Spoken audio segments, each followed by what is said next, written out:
Juhi Gehlot Sarkar. I'm Dr. Abhigyan Sarkar. We both are teaching here at IMT Ghaziabad. We teach marketing.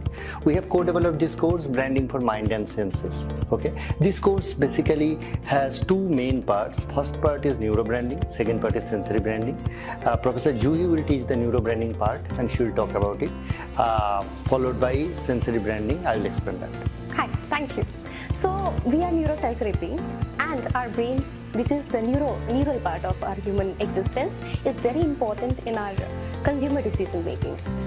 So neuromarketing or neurobranding, as we say, deals with how our brain responds to various branding stimuli, be it the color, the shape of the product, the design, the brand semiotics, etc. So when it comes to neural branding, the first part of it deals with how brands try to engage customers at the neural level.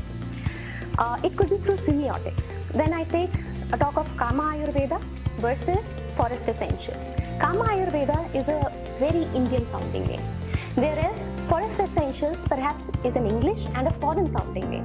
But then both of these are brands which have sizable market segments in India and appeal to different segments of consumers owing to their different processing of the brand name and the brand semiotics at their neural level.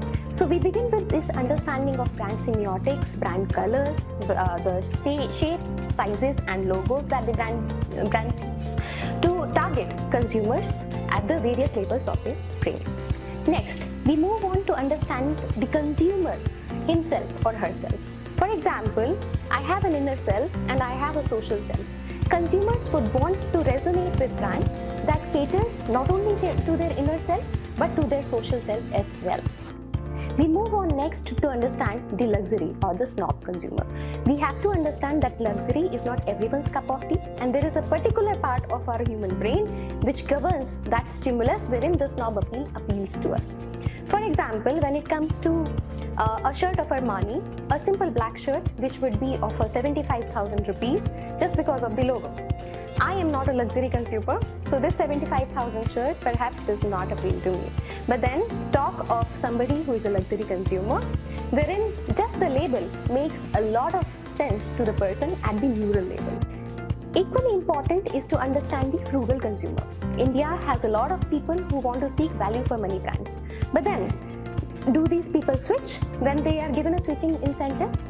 And of course, the sweet spot, which is masstige, we will discuss if the mass in masstige is for everyone. So we next move on to understand how celebrity endorsements and influencer endorsements impact people at their brain level.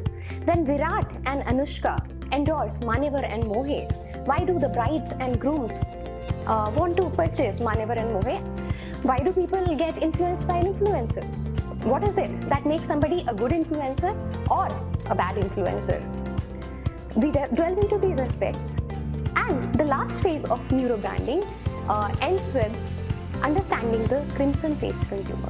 We have to understand that there are certain products which people are not comfortable to talk about or are rather embarrassed to talk about.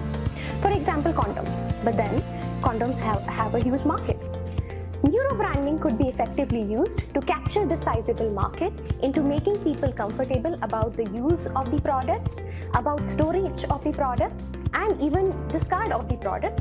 We then move on to sensory part of the branding, which is very, very important because the first set of brand stimuli that we absorb is through our senses, and therefore neurobranding is very, very supplemented by sensory branding, which Professor Abhigyan will talk about. Thank you, Juhi. I will be dealing with the sensory part of this course. Okay. The second part of this course deals with sensory branding. Sensory branding talks about how sensory stimulations can take place through brand communication. Okay, so normally we all know the term sensory branding, but there are many nuances to it. This course will deal with the nuances of sensory branding. For example, sensory branding, when you talk about sensory branding, we must talk about stimulation level. Every brand should be able to stimulate consumers' mind so that it can make the consumers very, very impulsive to procure the brand, okay, within a few seconds. So it depends on the intensity of the stimulation level, the consumer will respond to the brand. Okay, now we must talk about the optimum stimulation level because we all know that the stimulation level is not sustainable for a long period. Okay, so a brand can be sensorily appealing for some time, but not for a long period, because the stimulation level normally reaches an optimum level, and after that it is satiated. Okay, so the brand managers must understand how to continue the sensory level. Okay, so when it will reach the optimum and it will stay at the optimum level for some time, and immediately after that the brand manager must think that how to alter it. Okay, how to alter the ad copy, for example, so that a new sensation starts and it again reaches the peak. Okay, because the same sensation will not continue for a long period. So we'll discuss about this optimum stimulation level in our course, followed by sensory conflict versus sensory harmony. Normally it's a saying, common research notion is that the sensory harmony is always good, because sensory harmony quickly reaches the peak. For example, when you are taking food, the taste of the food plus the smell of the food both come together and play in our mind, and we enjoy the food. Okay, so in Sanskrit the famous saying that ghanena ardha bhajanam, so it is like that. Okay, But is sensory harmony always good? yeah, sensory harmony always good. Is sensory harmony always good? Yeah, that's a big question. Maybe, it may be, and it is found that in several cases sensory conflict can be more effective than sensory harmony. Okay, for example, what is sensory conflict? We will discuss in this course. Sensory conflict means when some awkward or dissimilar sensory things are together in the brand communication. So for example, Skittles candy. Okay, Skittles candy, what they do, their famous ad campaign, Taste the Rainbow.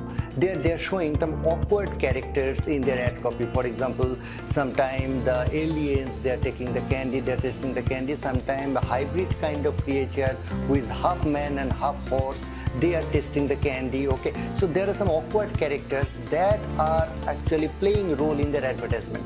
This is called awkward sensory stimulus they are placing in their ad. Is it making their ad dull or irritating? No, it is making their ad more memorable.